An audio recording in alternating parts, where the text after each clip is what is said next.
Madahu tsumma qala inna ruha idza qubida tabi'at basarahu. Fatajan nas min ahli faqala la tad'u ala anfusikum illa bi khairin.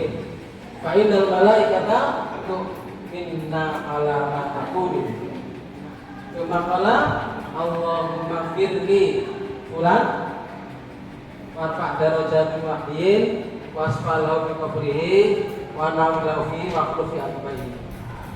Ketika suatu hari meninggalnya Abu Salamah, Rasulullah mengetahui matanya terbelalak matanya Abu Salamah. Kemudian Rasulullah memejamkan matanya. Dan saat itu orang-orang diremeng. Loh, kok mau cicing, kok mau dilik. Lihat. Kemudian Rasulullah menyampaikan apa? Inna ruha, sesungguhnya roh itu mandikanlah dengan bilangan ganjil 3, 5. Itu bukan siraman. Kalau sampai cuma 5 siraman, 7 siraman ya nggak cukup. Jadi yang dimaksud itu tahapannya, tahapannya, tinggi.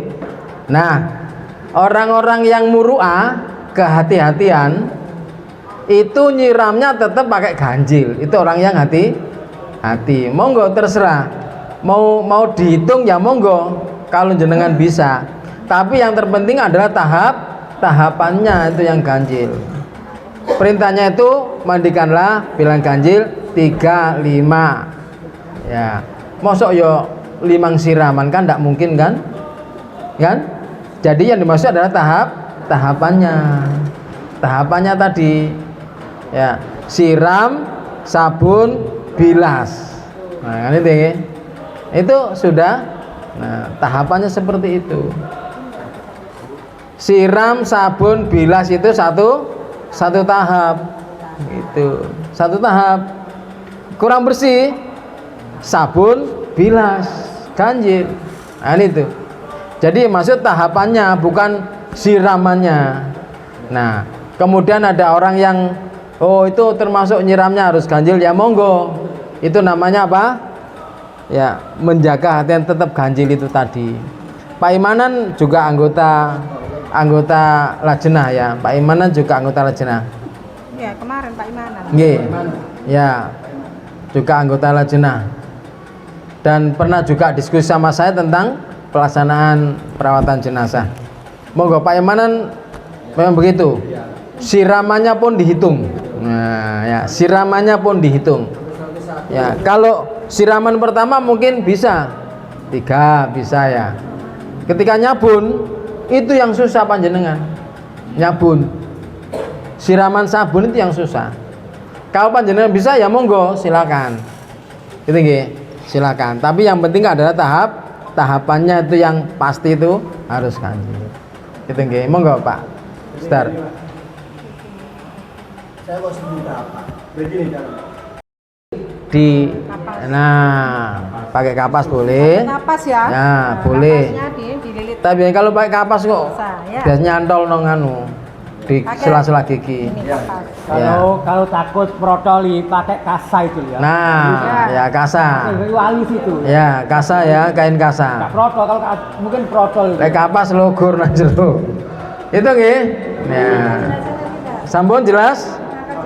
Laki-laki. Oh ya, kalau mengangkat jenazah itu utamakan yang laki-laki, jangan perempuan. Bu, ya kan sudah kelemean kafan. Andaikan dia bukan mahram, katakan dia batal. Kalau dia berpaham batal ya. Kalau kita kan enggak. Nah, monggo. Jadi yang mengangkat jenazah itu ya laki-laki ya. Wedok kalau jenazah malah logur kok. Gitu nggih. Enggak usah pakai remeh. Kalau nanti angkat jenazah, sekarang kan modern ya. Dimaksudkan nggak pakai traktor apa namanya itu ya. Coba ngangkatnya kan Iya. foto. Nggih. Ya nggak nyentuh dan aman, ya kan? Gitu loh. Jadi dan jenazah tadi ya disurung kakinya dulu. Ya.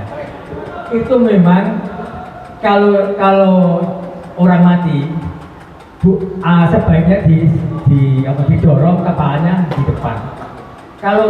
Kalau masih hidup itu kakinya di depan. Kalau kepala di depan itu pengaruhnya pada otak. Sarafnya nanti rusak. Menurut ahlinya saya nggak tahu ya. Kalau mati pakai kepalanya di utara. Atau mungkin sembara habis mati aja. Monggo. Tapi menurut kesehatan itu mungkin pengaruh saya nggak tahu ya. Kenapa sering ditegur, kepalanya di mana? Gitu ya. Mungkin ada rahasia saya belum sempat tanya. Ya, masih ya. Nggih, jadi kalau masukkan ambulan itu kalau jenazah itu kepala dulu, tapi kalau masih hidup kaki dulu. Itu sudah SOP-nya ya, korps ya. Kemudian apa tadi? Pakai ini juga, tapi kan tidak semua punya usaha Pak Yai. Ya, kita usahakan. Dragbar apa namanya, dragbar yang otomatis yang langsung cepret itu ya. Nah sekarang lagi canggih kan, jadi tandu itu ya itu bisa di setel, bisa diambil tandunya saja langsung ditaruh saja, cepret bawahnya langsung.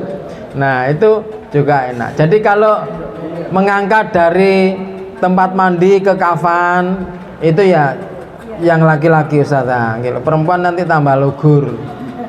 Terus lek gak ono wong wedok sing kuat ya apa terusan. Kan itu ya.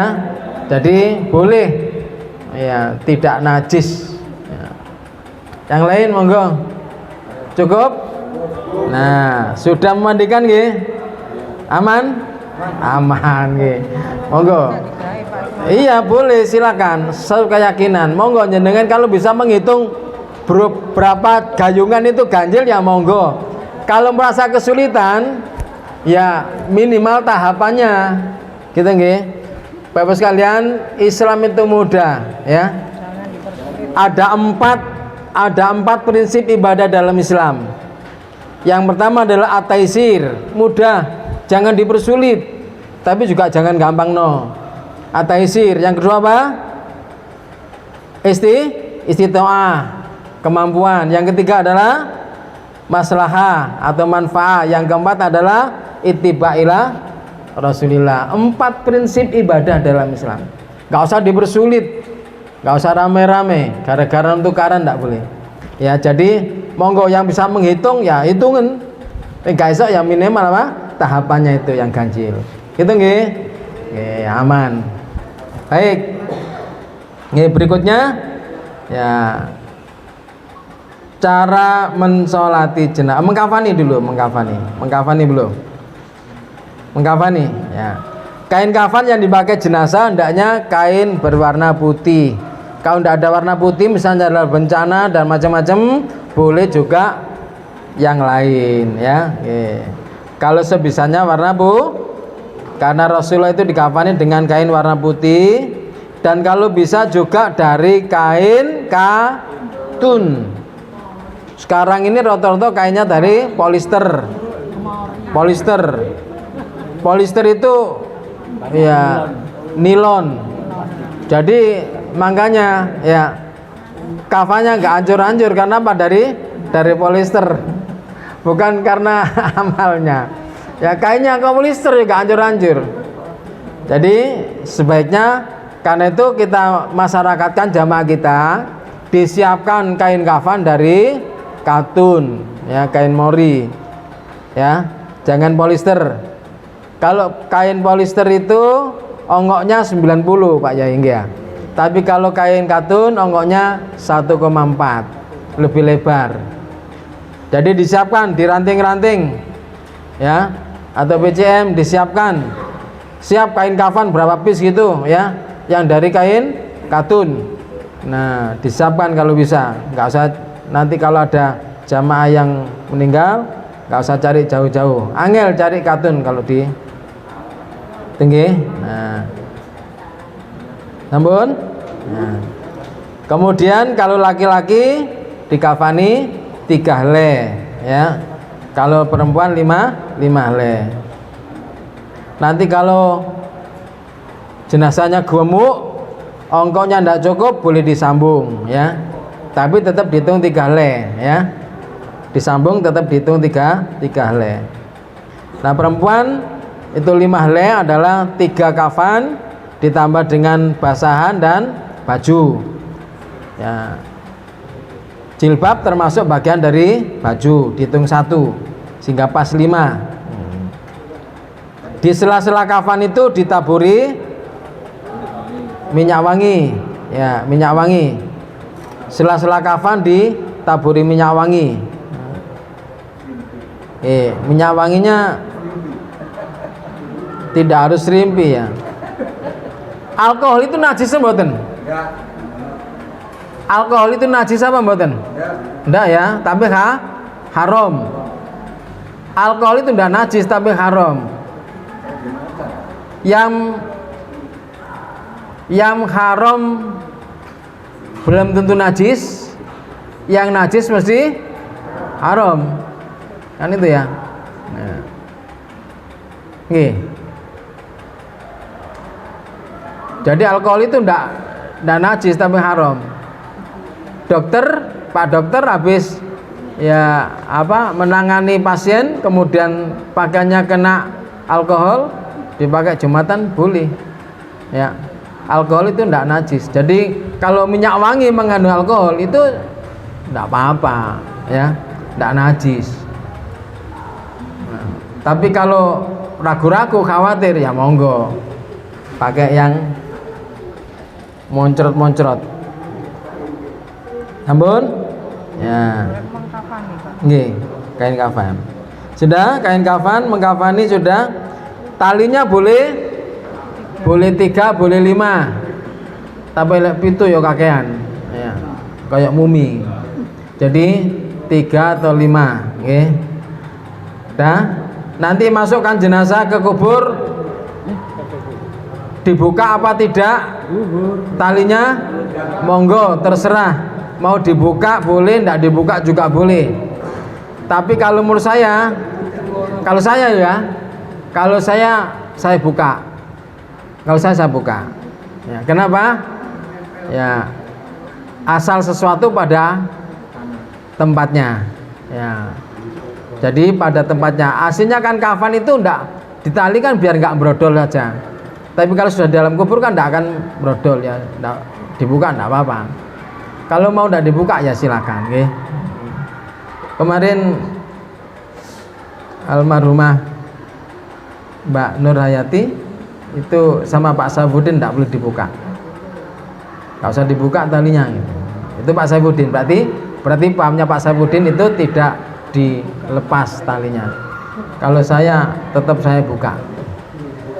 Karena kembali pada asalnya tidak bertali. Ditali itu cuman biar tidak brodol ketika dibawa. Kalau sudah dikubur ya dibuka. Monggo terserah, itu paham. Nih. Berkaitan dengan mengkafani, Pak. Nggih monggo. Ibu-ibu nanti kan berkaitan dengan mengkafani. Saya kan nanti memotong ya, disiapkan kain nggih. Kalau perempuan laki-laki kan enak, hanya 3 lembar gitu aja ya, nggak ada masalah. Kalau perempuan contoh, tapi kan kalau motong kan lihat jenazah ya, kita nanti lebihkan 1 jengkal untuk motongnya. Seandainya kainnya 6 meter, dipotong 2 meteran kan 3 ya Bu ya. 2 meter, ini tadi kan 2 meter ya, panjangnya itu berapa Pak? 90 ya? Ya. Kalau dibuat terakhir tidak cukup, itu kain yang ini dipotong separuh, di separuh disambungkan, dijahit apa dibrusuri ya Bu ya. Kan 2 meter tadi loh, ini kan 90 ya, separuhnya itu dipotong untuk disambungkan ke kainnya. Sing separuh digawe tali bikin 3 atau bikin 5 tadi, kalau 7 kayak lepet katanya tadi ya.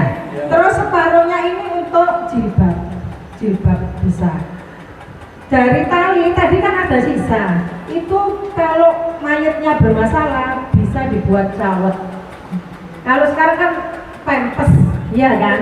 Kalau bermasalah, kalau tidak bermasalah tidak usah pakai cawet atau pempes, ya kan? Yang normal, yang ini sudah bersih ya. Terus kainnya kan masih satu lembar tadi yang 2 meter, ya kan? Itu dipotong 2, satunya untuk baju kurung, satunya untuk basahan terakhir.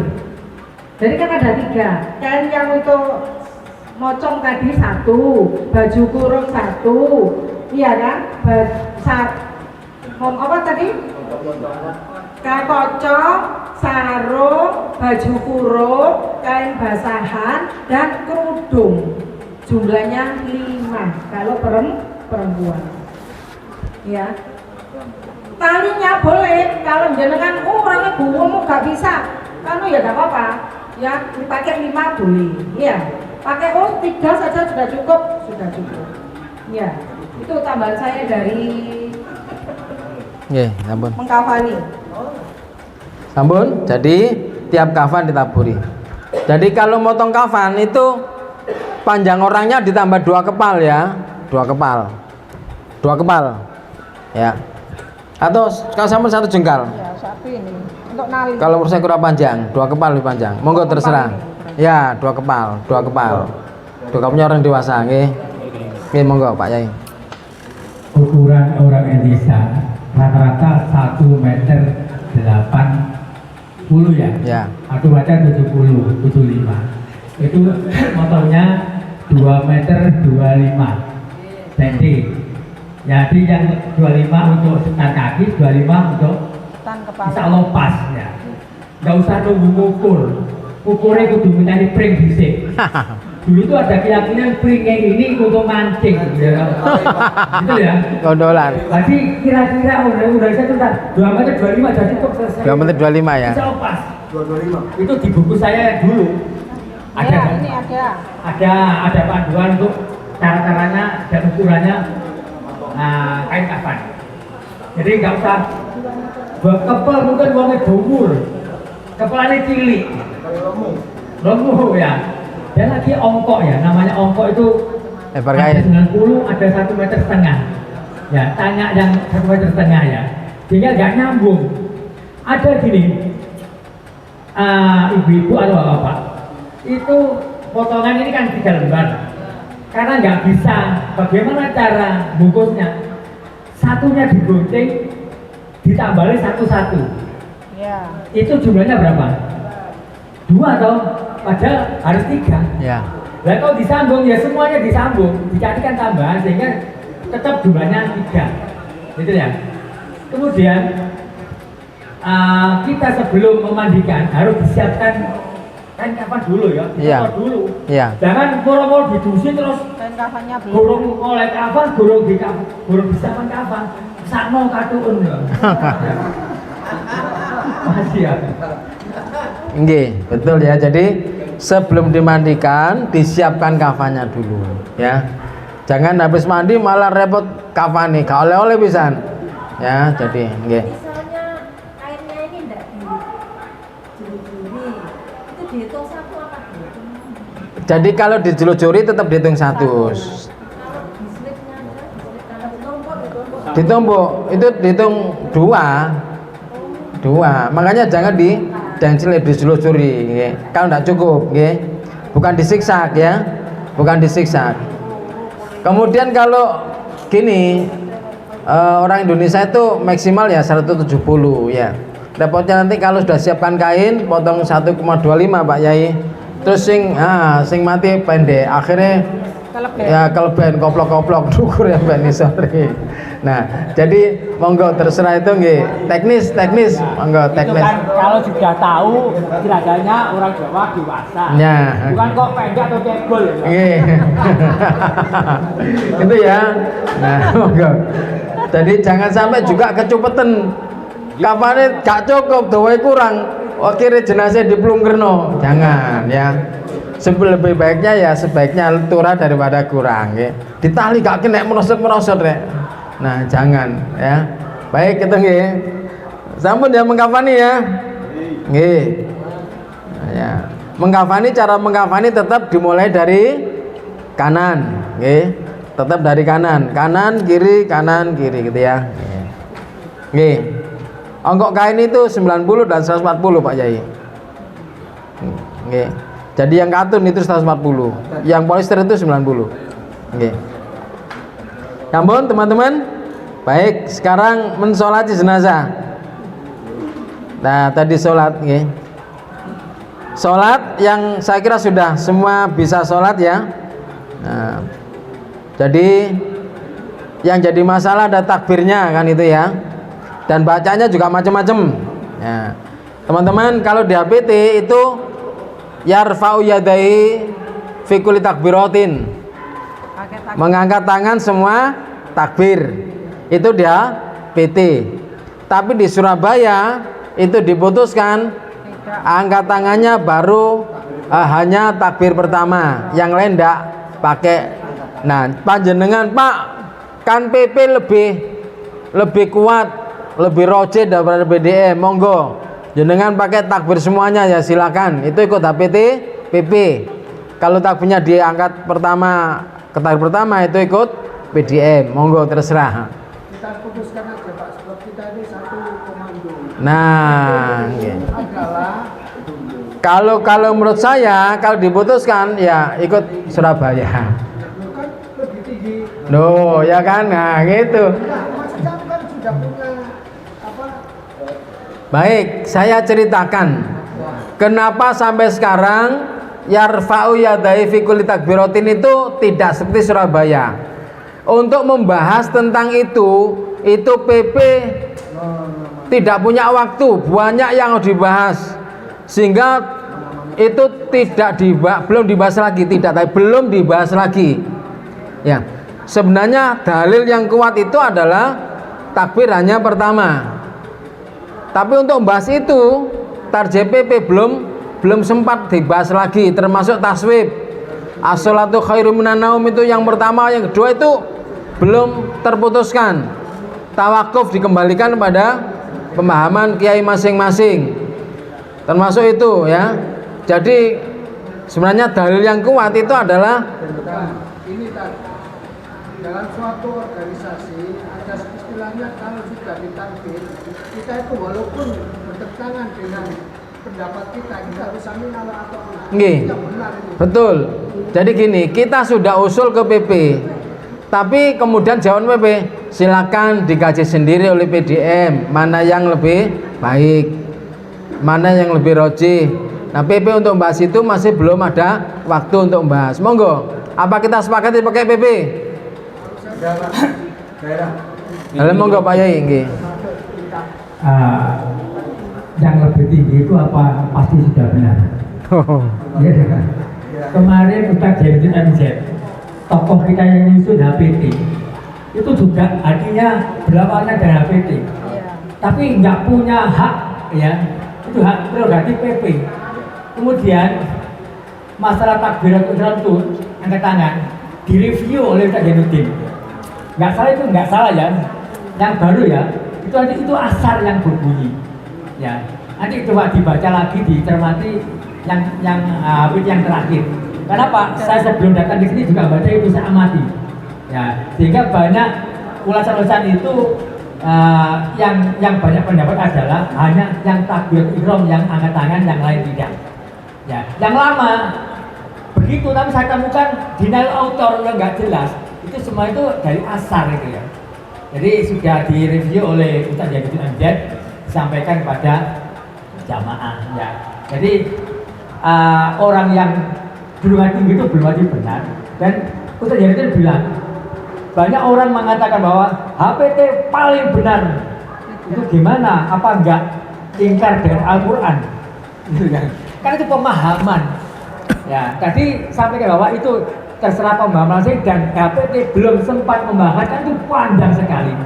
Seperti Sami'allahu liman hamidah, tangan di ini HPT belum sempat jawab dengan sempurna, maka itu diserahkan nanti mungkin tahun berapa baru dibahas. Ya, masih ya. Nggih. Atur Pak Yai, begitu ya. Jadi memang JPP itu banyak bahasan. Sekarang itu malah yang digalakkan menyusun tafsir itu, tafsir ya. Kemudian kalender global itu. Tapi yang sekarang masih rutin itu yang menyusun tafsir. Ya, tafsir. Jadi monggo. Jadi dalil tentang mengangkat tangan pada sholat jenazah itu adalah pada takbir pertama.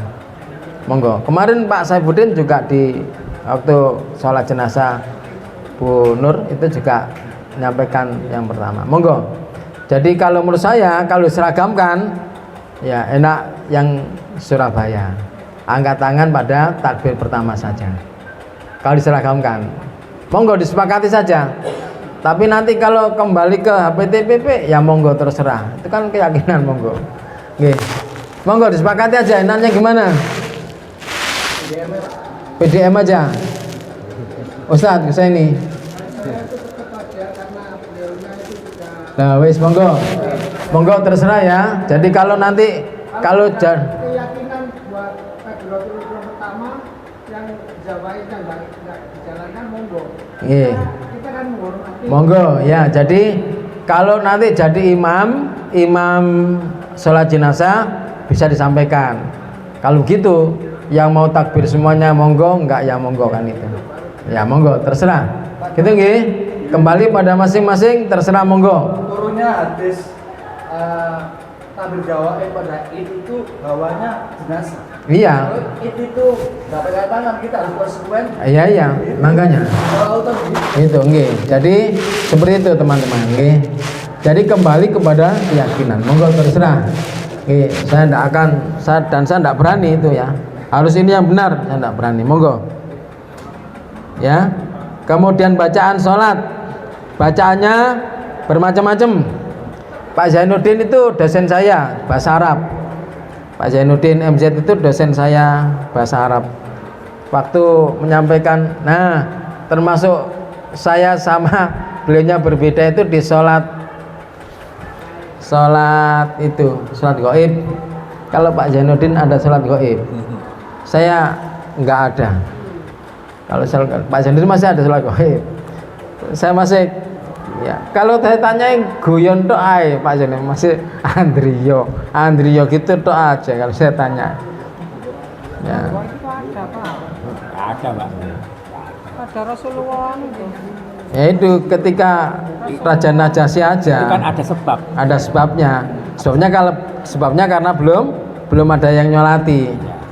Ternyata ketika Rasulullah dikabari yang meninggal, yang nyapu masjid itu ya meninggal tidak sholat gaib, tapi sholat di kubur. Kan ada jenazahnya. Ada jenazahnya kan di kubur. Bukan sholat gaib di masjid, tapi beliau datang ke kubur. Ada jenazahnya di dalam. Sholat gaib itu yang tidak ada jenazahnya. Baik. Apalagi sudah disolati. Apalagi sudah sholati, sudah gugur kan fardu. Nggih. Jangan ya meninggalnya kiai saya Pak Jintar Tamimi. Masih pernah kenal Pak Jintar Tamimi, mantan sekretaris PP? Itu meninggalnya bersama dengan Butin Soeharto. Nah, tidak ada sholat gaib. Nah, tapi kemarin mana itu ya? Ada sholat gaib di mana? Di sini apa di mana ya? Di Senggakan sholat gaib. Meninggalnya apa itu? Saya kritik betul itu tidak ada. Oh sudah disolati kok pakai sholat gaib juga. Baik, bacaan setelah takbir pertama adalah Al-Fatihah. Ada yang langsung sambung dengan sholawat. Jadi Al-Fatihah dan sholawat. Ada yang Al-Fatihah, takbir, baru sholawat, baru doa. Monggo, ini sama-sama kuat.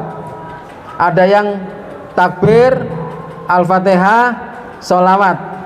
Ada yang takbir, Al-Fatihah, takbir, sholawat. Monggo. Kalau biar sama disepakati monggo, kalau dibiarkan ya monggo. Baru kemudian doa. Doanya juga sama ya. Kalau yang habis Al-Fatihah kemudian sholawat, doa berarti doanya ada dua ya, ada dua ya, Allah maghfir lahu dan Allah maghfir li khayyina ya. Tetapi kalau habis Al-Fatihah, takbir, sholawat, doa berarti Allah maghfir lahu saja ya. Nah gitu nggih. Nah, Perlu lah. hmm? Salah. Loh, itu maksudnya doanya. Ya habis Itu Al-Fatihah. Al-Fatihah, Takbir. takbir, sholawat, doa, doa. Terus takbir mana? Takbir keempat. Takbir keempat itu ada doa lagi. Iya, Allahumma fir, Apa malah takbir? Allahumma takbir ajrahu wal tidak tahu. Itu ya. Salam juga. Atau salam juga nggak apa-apa, salam saja. Ya. Macam-macam. Monggo. Jadi kalau di makalah saya itu saya tulis Al-Fatihah dan sholawat. Oke. Nah, saya juga. Iya. Kalau Cek. saya Maka selawat.